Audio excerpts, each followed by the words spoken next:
Hi. So, I'm happy to be here. I'm happy you're here too. How was October? How was November treating you? I can't believe we're already like in the middle of November. What the hell? October was a wild ride for me personally. We had those two eclipses. Uh, man, you know, good stuff, but like overwhelming stuff too. So, just trying to take it one day at a time. So, anyway, I hope you're doing well. Tell me everything. Tell me how it's going for you.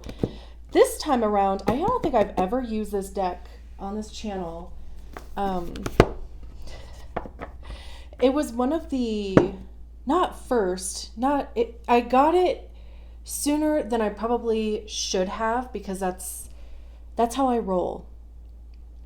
Um, and it's really cool. So it's double sided. It has, you know, kind of the front facing view and the back facing view, which I don't, it's just kind of cool. So this is the vice versa tarot, and this is the woman in total control of herself. And obviously, if you are not a woman, it's still going to apply to you, but it just so happens that, obviously this deck, that's the name of it. But again, I've had this for a couple months too, and it kept kind of calling my name. So I've responded in true manifesting generator form. So without making this intro too long, we'll get into it. If you are here, and you would be a 2-4 or hermit opportunist profile in human design. If you don't know your human design, you're welcome to stay. If this video, caught your eye, you liked the title, whatever it is, it just so happened to come out when you were perusing YouTube. Either way, welcome. You can stay. You can watch the video. It's for everybody. But if you want to know your profile, and if you don't know, there is a link in the description below. And you will need your birth date, time, location, and with human design, time and location are very important because there are aspects that can change based on the time. So you want to get that as accurate as possible. So usually I have just information or like a blurb or something to share with you about your profile, but this time I want to hear from you. I learn best from other people. That might be because I have a transpersonal profile, but I think it helps to hear other people's stories and experiences in life, and also even just their understanding of what they've learned and how they've seen those aspects, those things in their lives. So not only obviously just for me, but anybody else who would be reading your comment, so if you feel comfortable, I would love to hear from you. And, if you're new to human design, if you, just kind of scratching the surface, if you've just kind of looked around a little bit, if, something about your profile or even any aspect of your design really, but if there's been something that's just kind of blown your mind a little bit, or that's helped you navigate things a little bit easier or better, I would love to hear from you. So, leave me a comment, share all the deets, and let's get you an oracle card, and then of course we will get the tarot. That was way too many. We just want one. Oh, you know what I did not consider? These cards are a little body positive, so I might have to figure out like some stickers or something to, because heaven forbid, I'm trying to catch the YouTube algorithm, not upset it.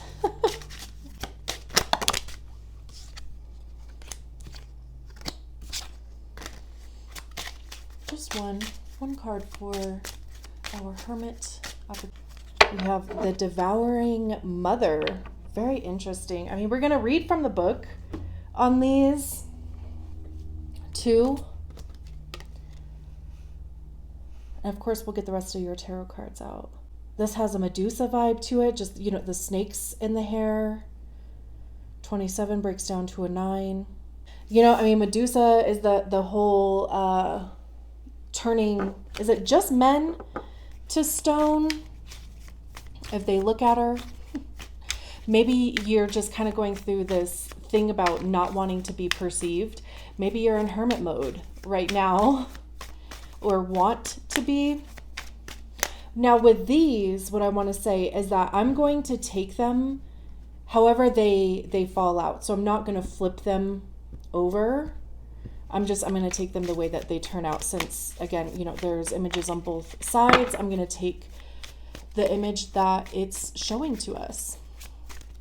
Also, you know, snakes shed their skin in order to grow or even like rejuvenate, you know, like, so there could be a transformation type vibe happening for you, or just almost feeling like you're getting to a point where the skin that you're in, and by that I mean identity,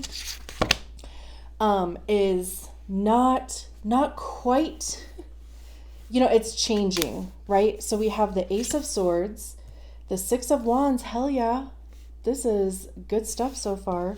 The Nine of Cups, okay. Three of Swords, interesting. The Chariot, and one more. Big Cancer vibes. I don't know why I feel like I need to clarify, like, Cancer, the sign. I don't know why that's not ever really happened before.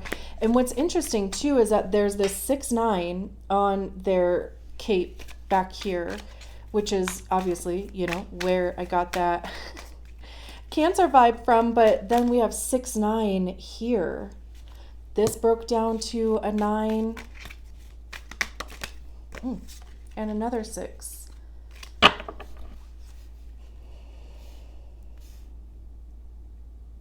That's the 6 of Cups. Interesting. Okay. And then we have the 10 of Cups at the bottom of the deck, which is beautiful. The Hanged Man, Hermit, 10 of Pentacles. Very interesting. Let me make sure this is all in frame here. I'm sorry there's a glare on that card. I can't really move the light, unfortunately. So let's see. The Devouring Mother. You can look at that if you can see it. It's kind of dark. Here we go, maybe. I can't really see the screen either, so, you know. The Devouring Mother, like Medusa, the Devouring Mother is the part of our psyche that can turn our enthusiasm and bravery to stone. She is the embodiment of not enoughness, the soul of lack, who says your gifts and talents will never be enough. Your ideas and plans are a waste of time and don't amount to anything. Like an intimidating parent or disapproving school teacher, all she has to do is cast a glance at your creative spark with a disapproving stare and you shrink, convinced you'll never be enough. So you hide your gifts, or worse, refuse to develop them. Suffer her gaze too long and your creativity turns to stone, paralyzed by fear. She is also the part of the psyche that threatens you'll never have enough money or time or family or romance or love or health or friendship. Her gaze discounts all that we are by focusing solely on what we don't have. She will encourage you to compare yourself to others, ensuring your misery in the process. A witch knows the only way to defeat the Devouring Mother is to turn her stare back on herself. When we gaze at ourselves through a lens of original innocence, holding to the truth that we can do, be, or have anything we want, we turn her paralytic gaze back on her. You are, at your core, deserving of every good and loving thing, not because of your talent or contributions, but by right of your beingness. Heal your traumas. Seek out therapeutic support. Now is a time to insist on a loving, supportive gaze at your life. And if you cannot manage it on your own, do what it takes to get help. Only love can defeat fear. And you are the one responsible for how you view your inherent worth and the creativity that springs from it. Absolutely. And I feel like, first of all, that was beautiful. I fucking love that. I love that in the sense of the pep talk that came along with it, because I think we all sometimes, most of us, majority, whatever, deal with that like imposter syndrome, or, you know, there were experiences or people in our life that at a young age, because, you know, I'm pointing at the Six of Cups because that's the inner child card. Something might have happened where maybe somebody said that you were too much. Maybe somebody, you know, kind of projected their envy or jealousy on you, and you kind of absorbed that, right? And that second line, you do have that inherent aptitude, or, you know, like they call the second line the natural genius, the easy peasy, you know. And if people have looked at you and just been like, man, you know, it must be nice to be you.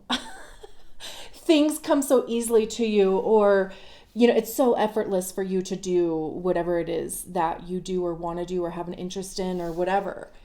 You know, I mean, like you could have taken that as like criticism or whatever to like dim your own shine or take up less room. And what's so interesting is this whole reading is like the opposite of that. It's kind of this feeling of like, get over that. And really for your own good, because YOLO, right? Like you only live once. This is it. Okay. And continuing to kind of let other people, or even just what you believe, other people's reactions to what you do or what you're good at or what you're interested in, to allow that to continue. It's like you're only hurting yourself. And there's things to be done. You have too much to do. There's opportunities to be found. Speaking of that fourth line, right? So let's get into this message, because it's interesting that we have these two to start. We have these two heady mind, perceptions, thinking cards, right? And like I said, at some point in the beginning, maybe you're at this point where you don't want to be perceived, or maybe you're even kind of going through this, you know, I was talking about the snakes, where you are working on your sense of worth, or you recognize that there is something growing within you.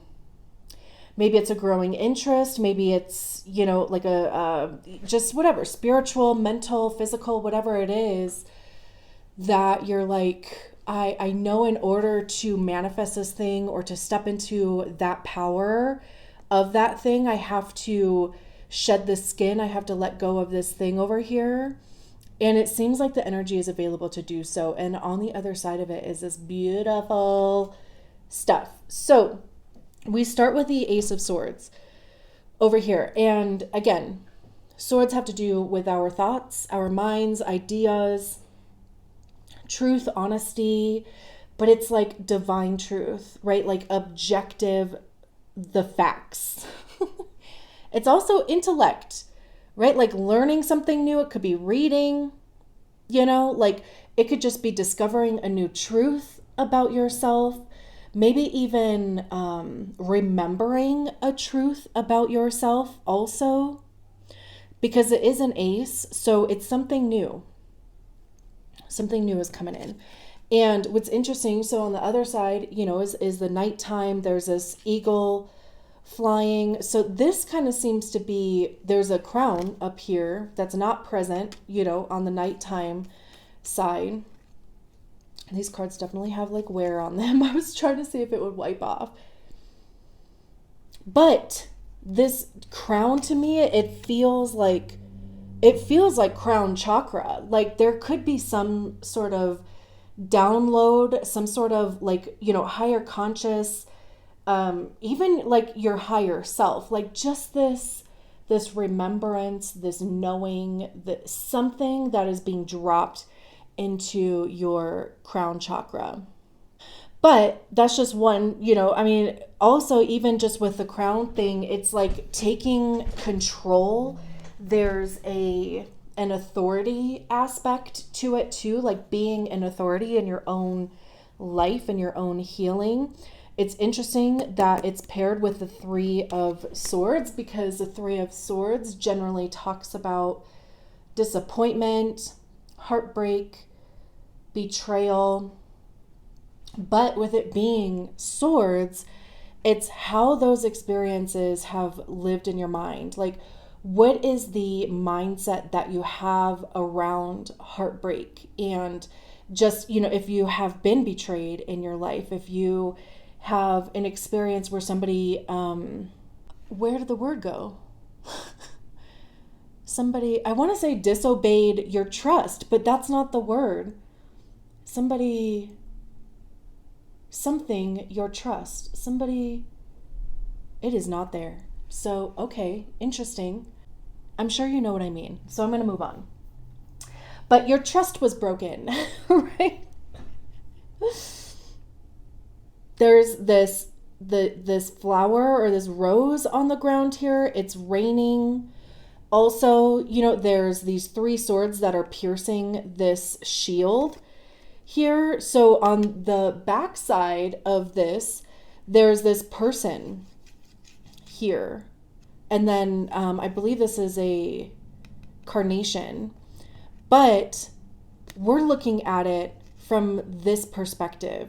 So this might not have even been like one specific person. This might not have even been something that happened to you now. Like, because if it was on this side, it would be, there would be a specific person that would have been causing you this feeling, or to be in a mental space of, heartbreak.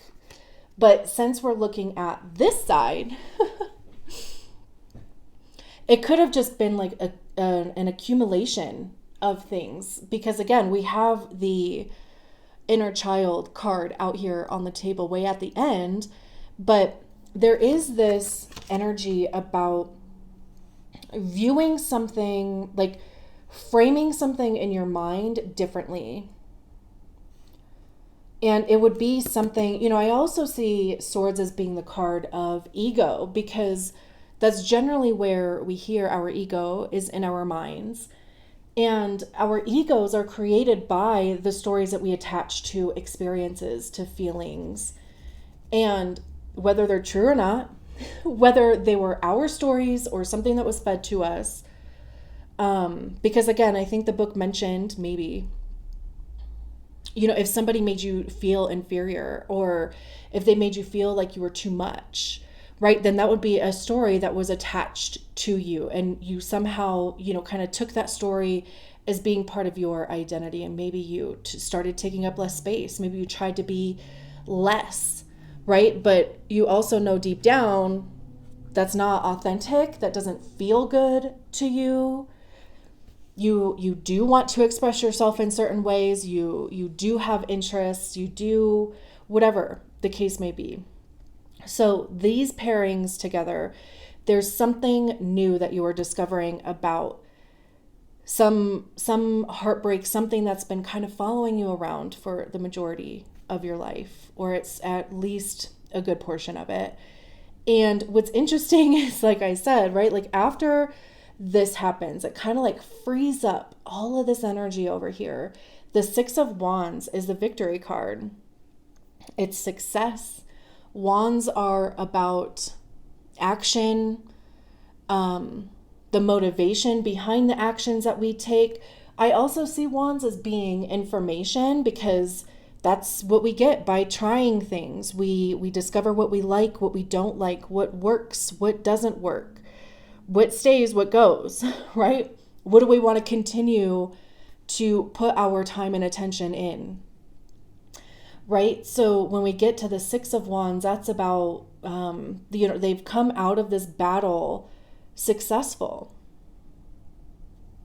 We can see, there's this wreath here. We can see these other people are celebrating. Whereas on this side, you can see that, yes, they might be celebrating, but they definitely appear to be in battle, right? We can see all the smoke back here. However, we're looking at it from this perspective. And from this perspective, this even feels like being a leader. Because again, like I was saying over here, there's something about stepping into your power, allowing yourself to show up and be seen. I think it was Brene Brown. I don't know which book it was in, but she had this mantra that she would tell herself if she was going in for like an interview or whatever. And the mantra was, don't shrink, don't puff up, just show up and be seen. Write that down.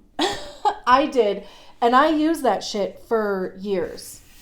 Anytime I would find myself to be nervous and, feeling myself shrink back, right? That imposter syndrome or whatever it was start creeping back in. I would say that mantra to myself, don't shrink, don't puff up, just show up and be seen. And just repeat it as much as you need to. Because again, right, like this is something about stepping into your power. Again, allowing yourself to be seen, maybe even in a different light than you are used to. But it's also kind of like, it's one of those things that like, it's in you to do. Like, that it's going to be successful, or that it's something that like you need to do. That's just a feeling that I'm getting from it. And it's paired with the Chariot, which to me feels like divine guidance, especially this side, because we're looking at it. This would be like watching you walk away, right? Like, but it's like you're walking towards your dreams, like walking into the sunset type of thing, like at the end of the movie or whatever, you're like walking into the sunset. And there is a sunset here. It's either a sunset or sunrise, however you want to view that. But we can see that, the road is paved, and the road behind them is fading away. So again, it's like this feeling of what you are leaving behind. And also like just being really excited for the future. There's these two chains down here. I don't know if you're going to be able to see those, but there's these two chains down here. They're not attached to anything. So even, breaking the chains, like, whatever that analogy is about, no longer feeling like chained to even a path. Like, because maybe it's like you've been on this one path, doing this thing because maybe you thought that you had to do it because your parents, your guardians, society, your culture, whatever it is, like have these expectations. You're supposed to do this. You're supposed to go in this direction. You're supposed to do these things. And, this happening over here with the Ace and Three of Swords, you're like, that's actually not true for me. And now it's kind of like, leaving behind, because there's also this feeling like you can't go back. Why would you want to anyway? Because it's not going to be there, This is all, it looks like outer space or, the universe. So that's why I was saying too, it feels like being divinely guided. There's this Ace of Cups here. This is a water card, Cancer, right? Cancer is a water sign. Definitely being like intuitively guided. Cancer is also very feminine, nurturing, which is interesting that we have the Devouring Mother, or like Medusa, that, kind of vibe out here.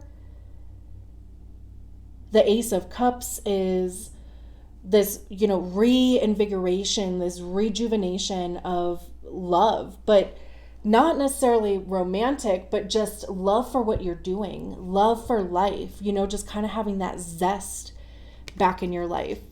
And then on this side, which obviously is not the side that we were looking at, but look how different that even feels. This feels like it has a completely different vibe than this side to me.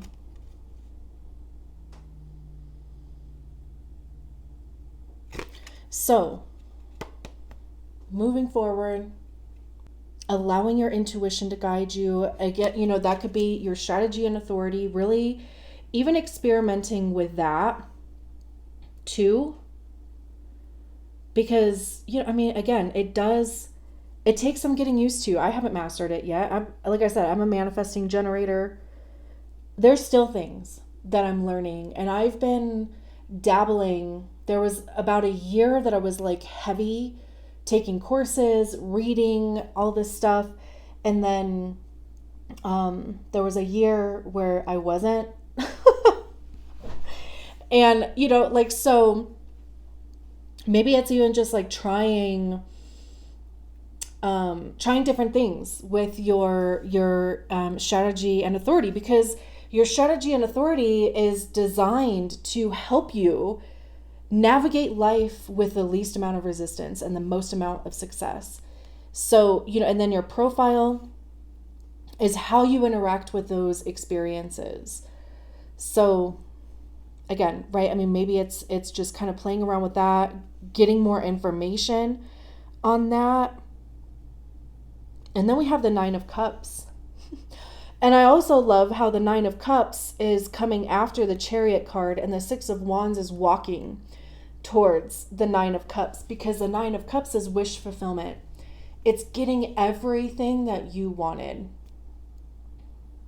Even if it's not everything right away, it's working towards that. It's feeling like, wow, this is what I was manifesting. This is what I was hoping for. This is what I was desiring, right?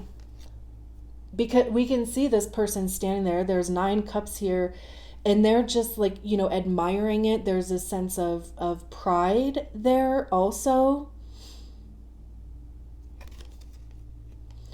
On this side, it's looking out.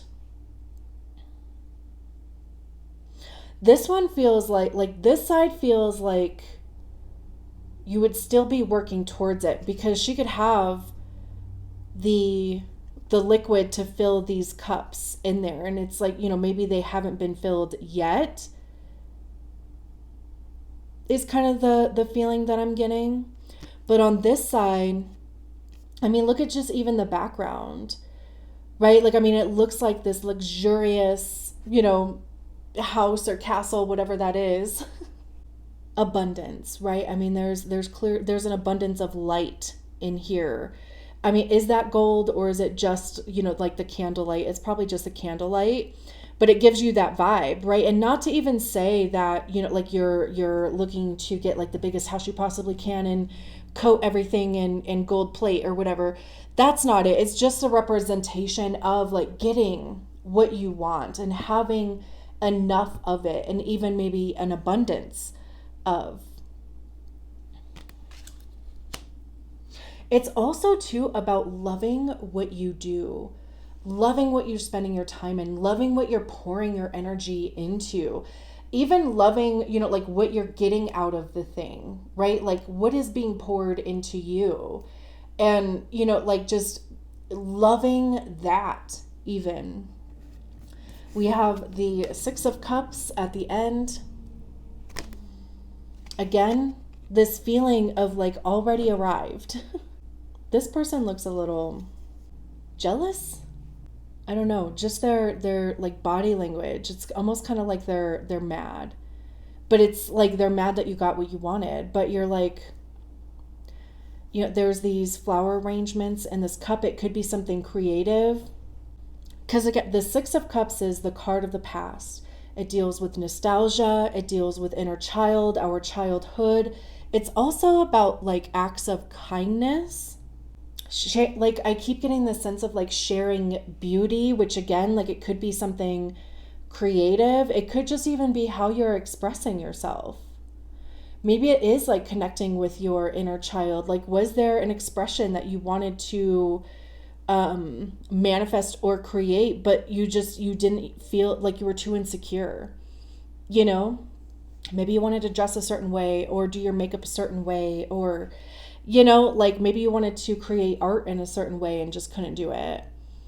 This could also even just be recognition. Like maybe somebody, you just like catch the eye of somebody because they're like, oh, what's that? I've never seen something like that before, or whatever, right? And then this side, it's daytime. It would be looking, I guess, in the opposite direction. It kind of looks like they're looking from somewhere over here towards this, maybe. But there's this, kind of familiarity or maybe like introductory thing. Like, also, what are you doing in the canal? Like, ma'am, can you get out of the, ma'am?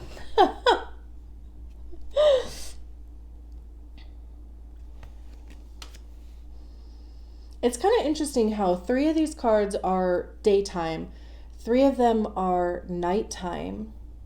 And it's like the nighttime thing, it kind of gives me dreams, like just again, like what are the things that you are dreaming about? Like what are the things that you are working on manifesting?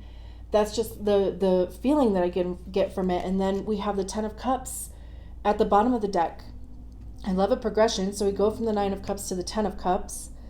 And the 10 of Cups is like the minor arcana card to the Sun card. So it's everything good. Your needs are met. The people around you, their needs are met. Everybody feels fulfilled. Everybody feels purposeful. Again, more than enough. This kind of gives me this like fountain of youth. You could even maybe feel younger. Maybe you even look 10 years younger. But, it's kind of like being birthed out of this lotus here. And, lotuses come up from the bottom of ponds and they have to make their way through murky water. So it's also even just this representation of a journey that you've been on. And even too, like this, your wildest dreams, right? Like even dream bigger. We have the Hanged Man, which is about seeing things from a different perspective. There's a delay aspect to it too, because obviously they're hanging here by their foot. But there is this like spiritual kind of thing to it. And we were talking about that a little bit at the beginning. Like maybe there is this spiritual evolution thing that's going on for you.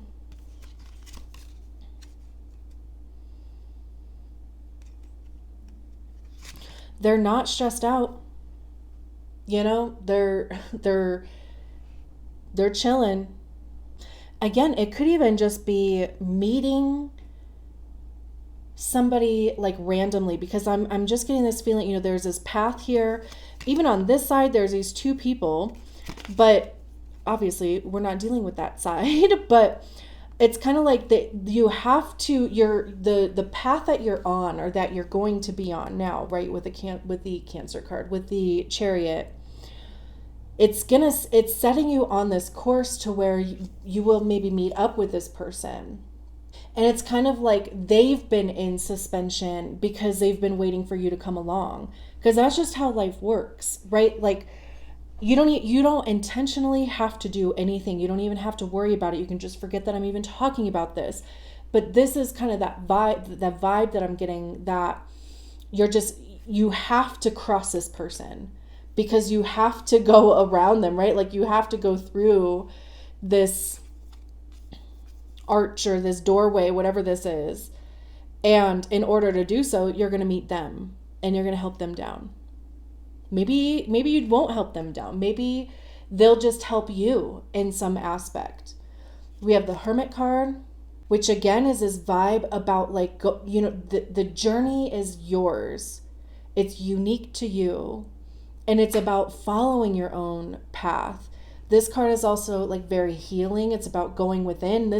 You are, you have that second line, Hermit.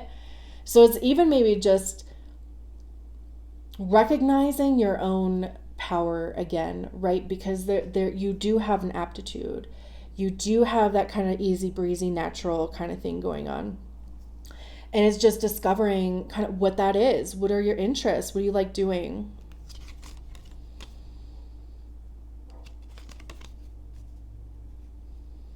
There's this golden egg with a snake around it too. There's a snake around their staff here also. But again, they're not fearful of them. It does feel like this representation of evolution and change. They're even kind of looking down at this. So that, this encounter could bring you to this gold egg type of thing. And then right behind that is the 10 of Pentacles, which is success, family, legacy. On this side of the card, though, it's just this person and this dog. There's a sense of loyalty there too, obviously with the dog.